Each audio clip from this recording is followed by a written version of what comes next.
So I'm like, what did you do, bro? You just let a woman die just because you felt like you don't need her anymore.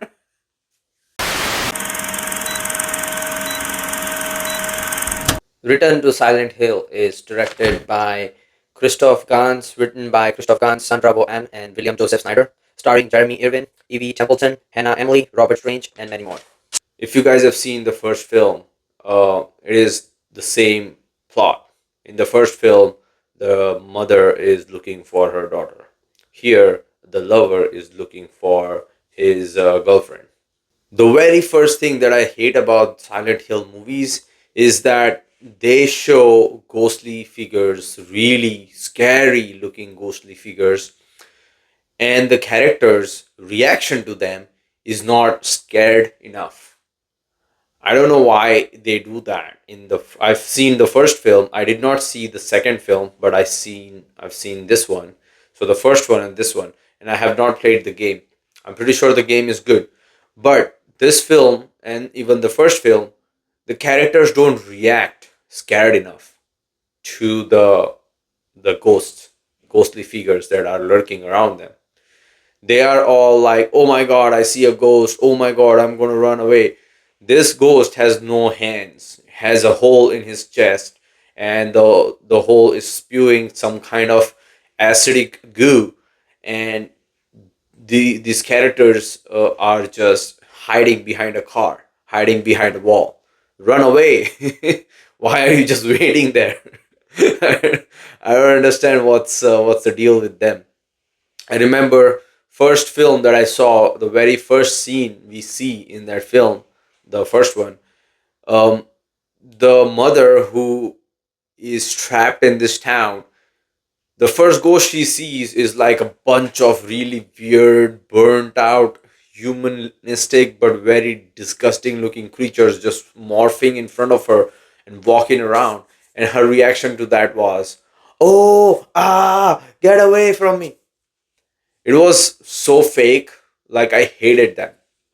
As I've told in my other review videos, acting kills the entire movie if it's bad. And this is what is the movie shows. Surprisingly, the acting of the actors in this movie is good for the other parts. When the character, the protagonist, is going through the grief of losing his girlfriend, he is grieving. He is really dead serious. He looks really good. The acting is really good.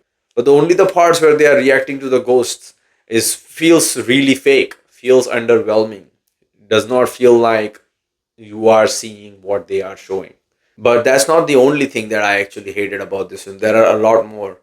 One more thing that I hate is that I feel like the director, who also is one of the writers of the film, I feel like he wanted to incorporate addiction related stuff into the film.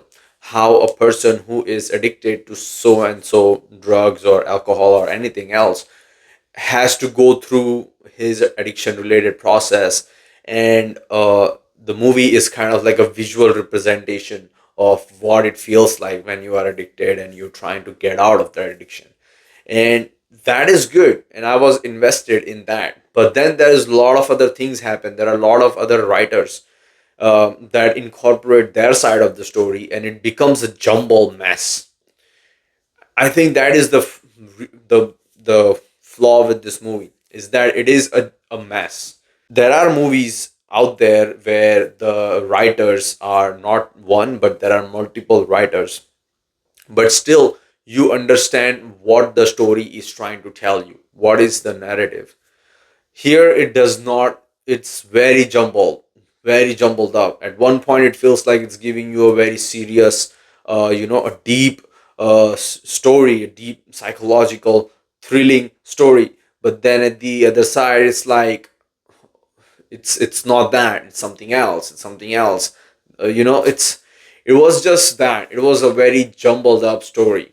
When I was watching this movie in the theater, every time there was something happening in the film, people sitting in the back were like laughing and making jokes on it.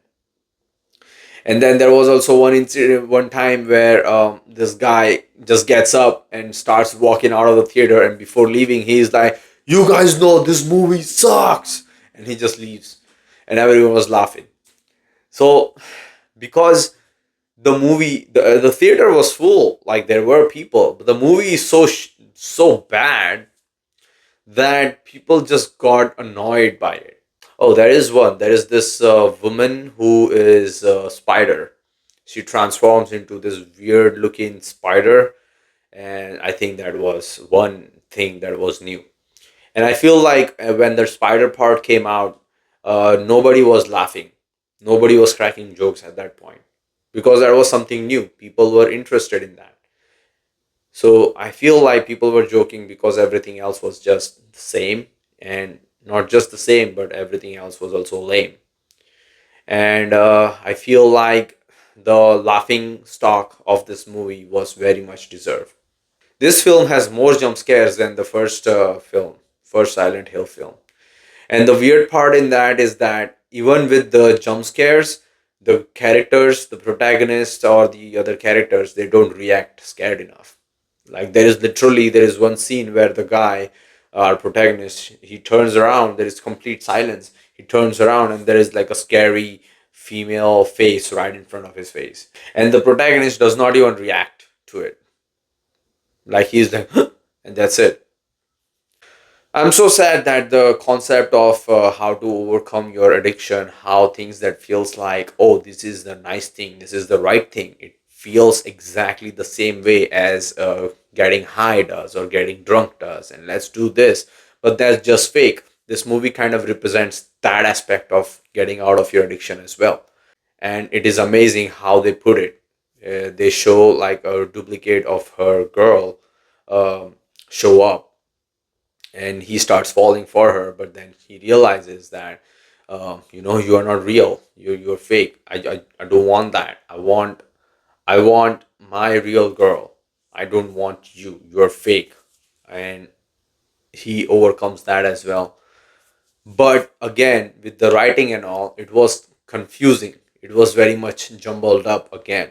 Because when he refuses her, the guy with the big triangle head, he comes and he literally murders this girl. Now, if this girl was fake, if this girl was just something made up by this Silent Hill, town, then she shouldn't be bleeding like a human would. She bleeds. She literally dies, just like any human would. So I'm like, what did you do, bro? You just let a woman die just because you felt like you don't need her anymore. Come on, man. So yeah, man, I feel like the as I said, like there were like too many writers, but that's having too many writers does not necessarily cause issues with the film. It makes it stronger. But for this movie, I feel like that's what happened. The director wanted to make a coming out of your addiction movie, but the other writers were trying to make a different kind of movie, and now the director is trying to combine the two together, which made it very confusing and boring. Yeah, and lame. That too. Yeah. Watch it with your friends if you want to have a good laugh, I would say. But yeah, that's my review. If you like this video, please like the video and subscribe to my YouTube channel. And I'll see you in the next video. Bye.